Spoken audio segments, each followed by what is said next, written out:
What's up guys, Axis here, and today I'm going to be giving you guys a tutorial which you've all been asking, requesting in the comments, which is the glitch style tutorial. And I've finally decided to do one, and this is mainly in After Effects. You're not really going to need much Cinema 4D at all, really. All you need to do is do the render, which is basically a simple camera movement into a logo, which I'm sure you probably will be able to do if you're watching this. And I'm just going to import my intro now, the original demonic one, and bring that in. By the way, if you don't know how to do that, it's Control I and that's import. So now that you've got your intro, you're just going to create a new composition with Control and N, and I'm just going to switch this to 5 seconds, which is the length of the intro, or you can drag it into that new comp box. So there we go, we've got the intro. And I'm just going to open up my effects and presets, which is most likely going to crash my After Effects. Alright, okay, now what you're going to want to do is go and grab Real Smart Motion Blur. If you've got that, you're going to need it. So you just drag that on. Make sure it's, if you have the Pro version, drag that on. If you've not, and don't have the Pro version, just drag on the, I think it's, I don't know, they might have a trial for it, but this is it. And I set the blur amount to 1. When it was originally at 5.5. So now there should be a tiny bit of motion blur, but I mean it's not really moving that quickly and there's not that much going on, so it's not really going to drastically change it. So now I'm just going to create a solid with Control Y. I'm going to call this background, make sure it's comp size, and make sure it's black. Or white if you're doing a white background. Basically this is your background, so any colour that you want it to be. Time to change it now, or you can edit it. And now I'm just going to look up looks, and I'm going to create a adjustment layer with Control Alt and Y, call it CC, and then I'm just going to drag on my looks, edit.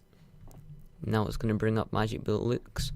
This is a color correction, so if you don't have Magic Bullet looks, you can mess about with some of the inbuilt stuff. A lot of it's already in there, like curves. You can create a vignette with a black solid. So yeah, but this is just a much more powerful tool for color correction. So I'm going to drag on pop, turn that up to, I'll go 100, no, how about, yeah, 90 to 100. It just really brings out the logo. I wouldn't normally use it, it just looks really nice on the style. I'm going to bring in 3-way colorista and put the highlight and midtones on blue and the shadow on a kind of sunset orangey color. You see, it's just kind of changed the color a bit.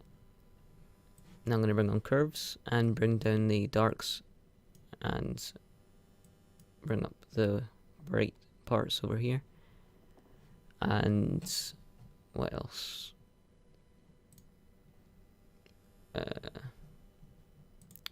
Lens edge softness, I'm just going to turn up the quality to like 6. I didn't mean to type 63, 6.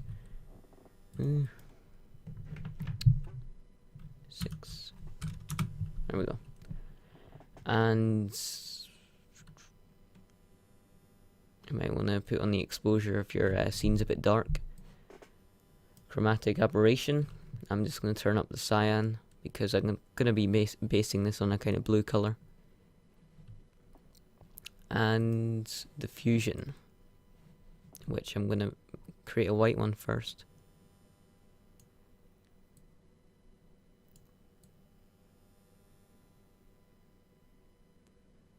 And then I'm just going to create a new one. You basically just need to mess about with these until you get a glow effect on it. That's the way I think it looks really nice. And I'm going to bring this other one on and make it blue. And I'm just going to mess about with the glow and grade.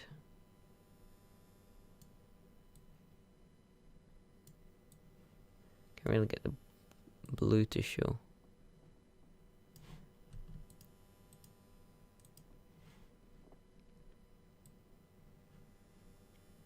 Alright, I'll go with that. Also, if you want, I probably should have used this originally, but I've actually in my motion pack, I've put the high and demonic CCs, the exact ones that I used. So you can just click on them and it will go onto the scene without you having to do any of this. So I think that's looking pretty good, so I'm just going to press finish. So as you can see, there's quite a significant difference from not the CC. So first up, I'm going to just basically be doing random glitches. There's not really a strategical way about going on about making like glitches. You just have to go with what looks right and just what comes into your head. So I'll probably just do a zoom effect to come in. So I'll probably just start off with the scale at 0. Bring up scale, it's S, or you can just twirl it down and it's on transform. Yeah, it's on transform. And I'm just gonna keyframe the scale at 0, go around 5 frames ahead, and I'm gonna put that back up to 100. Make sure you've checked motion blur for the comp and for the layer. So as you can see, if I uncheck it for the comp, it's going to switch off it altogether and there's not going to be any motion blur and it'll look really unrealistic. And I'm also going to be adding a great effect called block dissolve, which I'm going to offset by 1 frame and then make sure the transition completion is on 0, and then I'm going to go to the start and then set it to 100, and I'm going to set the block width to 5 on width and height, and then I'm going to uncheck soft edges, which will make it look a bit more blocky and pixelated. So as you can see, it's a really nice effect.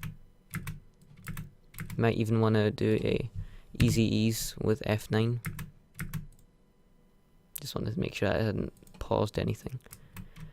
But yeah, I might actually just make these last a bit longer. If you want to bring up both the keyframes, you're going to have to press U, and that'll bring up every keyframe you've done. So I'm going to probably move this to around 10 frames, just so the effect is a bit more gradual. I also love to use the shockwave with this from the motion pulse that Andrew Kramer does. So I'll just kind of show that, but I'm not going to spend too much time using it because obviously you guys might not have this pack, the shockwaves pack from Video Copilot. So just pick a random shockwave. I'm going to drag it in, and I'm just going to bring it underneath and switch this shockwave to screen. So now it's going to come in with that. Probably scale it down a bit because it's at the resolution 1080 instead of 720, which is what we're working in, so it might fit a bit better. Move it down as well. So there we go. And then I'm going to copy and paste the block dissolve effect. So just copy and make sure you're at the start because it pastes the keyframes where you are. So if I went over here, it would paste them here, for example. See, they've moved here. So make sure it's at the start. I'm going to press U, and there we go.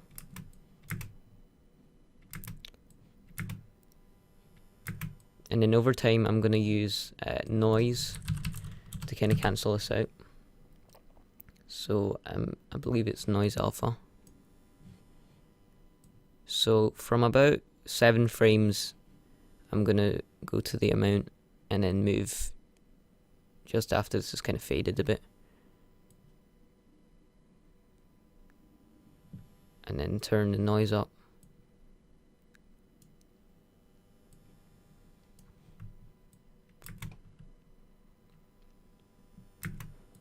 Which is when I'm going to do the block dissolve effect again, but this time I'm going to make it fade out.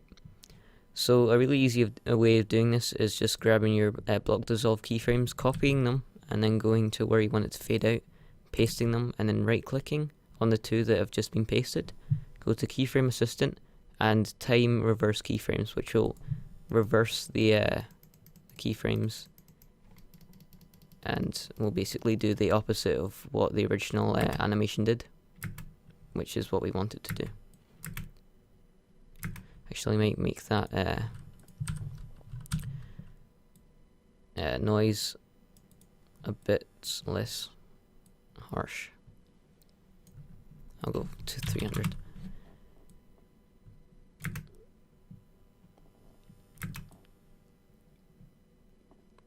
So now we can get on to doing some like text glitch effects and stuff like that. So first up, I'm just going to create a random text layer, and I will probably just, all you need to do now is start typing random stuff. It doesn't even have to make any sense. Just smash your keyboard and press enter.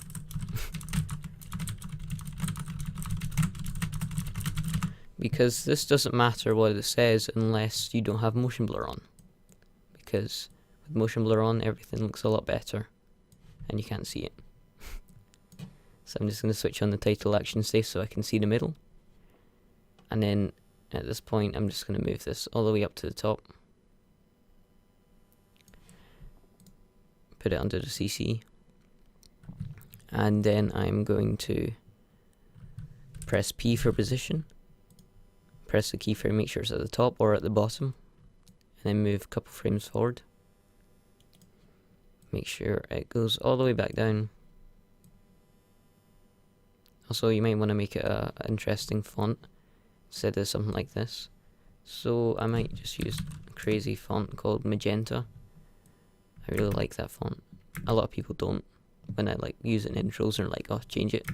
But I don't know, I just really like it. So as you can see, it just looks really ugly at the moment because there's no motion blur. It just kind of looks like it's moving. And then I'm just going to switch on motion blur. And probably going to separate this because now it just kind of looks like lines. Which kind of looks good sometimes. Well, it does look good because it's kind of like a glitch effect. But the key to doing this is that while an effect's happening, you need some other effect ready to go.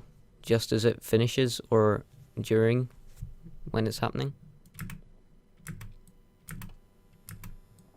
So there we go. And I could duplicate this and make it happen like a bunch of times at different points in the screen. But obviously, since you know how to do that now, it's just really basic. Just move it across after duplicating, which is Control D. So now let's move on. And I'm just going to get a effect and preset called Wave Warp, which I'll put onto the CC, or the adjustment layer. As you can see, that's already a crazy effect. And I'm just going to change the direction to 0, which is going to make it kind of move in a horizontal way instead of a like up and down vertical. And I'm just going to switch the wave type to saw. No noise, I mean. And I normally like to move the wave height up to around 1000. Oh wait, no, the wave width, I mean. Maybe 5000. And this is already animated. It already looks really cool. So just as this text is coming out, I'm gonna animate the. I'm gonna go to the point where I want this to come in, which around here, and then I'm just gonna keyframe wave height, go a couple frames back, and then put it to 0. This effect creates a really weird, like it really like messes up the RGB split. So you might want to, instead of using the wave height to animate it out, you might want to actually put it into another adjustment layer, a separate one, and then keyframing the opacity out. So after you've done this, I'm just going to keyframe this out. You might want to add another keyframe here so it lasts for a bit longer, and I'm just going to keyframe it all out.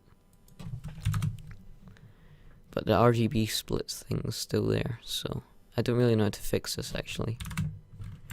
I'll just try messing about with some stuff. Yeah, it doesn't really, I can't really fix it. So what I'm going to do is I'm going to start the keyframes here, copy it, go into a new adjustment layer, paste it, and then just as this is going to come in, I'm going to cut it to here, which is Alt, and the in bracket, the open bracket, which is just beside P on this UK keyboard. And then Alt, and then close bracket when it's the last keyframe, which should stop it, but I haven't deleted this one, so there we go. So there we go. I actually kind of like to duplicate this and then move it to random points. It kind of just looks really nice over any effect. As you see, it really goes with anything. You can even change up the size, like 4,000 instead of 5, or I mean, you could go really small and go like 100, and it'll create a really small waves on this one. I mean, see, there we go. So yeah, that's another really nice glitch effect that you can do. And now I'm probably going to get started on the text, which will come in around about, you know, the middle to the end of your intro. So I'm just going to demonic. Normally I would split it up into kind of syllables or whatever, but just for the sake of the tutorial, I'm going to be using the whole word instead of splitting it all up. So I'm just going to move this under the color correction.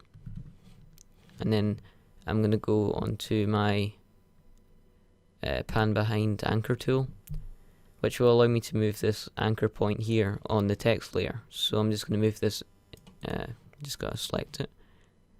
This thing's kind of hard to get a hold of. There you go. Get it, and then put it in roughly in the middle to just use your eye and get it roughly in the middle. You can't really tell the difference. And yeah, so now it's in the middle. I'm just going to kind of center this in the middle of the logo. And I might even scale down the text and move it closer. Yeah. And I'll use another font. Okay. Astra. Just look it up on Google if you want to use that font. So there we go. And now I'm just going to do a zoom. Well, I'm probably going to do a scale effect first. So I'm going to go to the point where I want this to come in. Press keyframe, go a couple frames back. 5 or 10. Make sure you've got your motion blur selected. And then that's just going to zoom in like that. But just to make it a bit more interesting, I'm going to add typewriter, which is just a text effect. Make sure you're not right at the end, because the keyframes actually spread out quite a bit, so you might not be able to get the last keyframe. You'll see what I mean in a minute. So just drag this onto your text layer. It has to be a text layer, can't be like an adjustment layer or anything. And as you can see, there's only one keyframe there because it's gone off the end of the comp. So if I just drag this back on, press U to bring up the keyframes again if you can't remember. So as you can see, we've got the 2 keyframes here, which are animating each letter in one by one. So I'm going to drag that into where the zoom is, and again I'm going to offset this by 1 to 2 frames. Normally looks nice.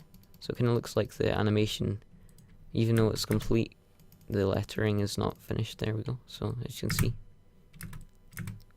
can actually it sometimes looks 3D because of the motion blur, which is really nice. And then I might just to be quick, I'm just going to copy and paste these and then do what we did last time. Make sure those are selected, the ones you just pasted, and then go to keyframe assistant and time reverse keyframes, and then it's just going to animate that out. I probably will switch around the range selector for the typewriter, so it starts animating out just before it zooms. You might want to make it last longer as well because you can't really read it. But obviously if you're just doing like 2 letters, you want it to move quickly so you can kind of get the word into your head. So there we go. Just a really clean animation. And I'll also probably duplicate one of these again and bring it on over the when this is zooming in. So here we go. There we go. So I might make the width a bit smaller, 500. Here we go.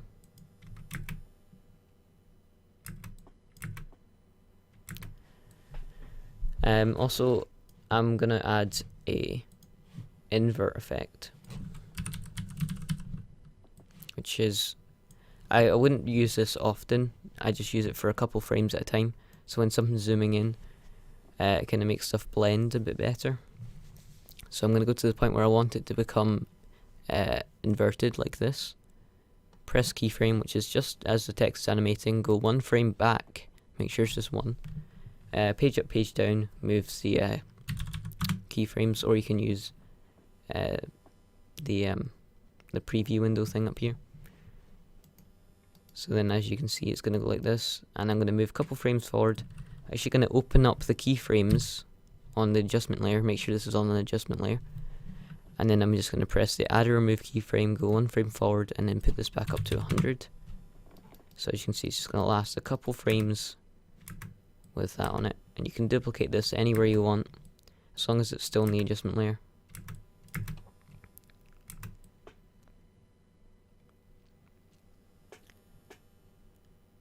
So that's looking pretty nice.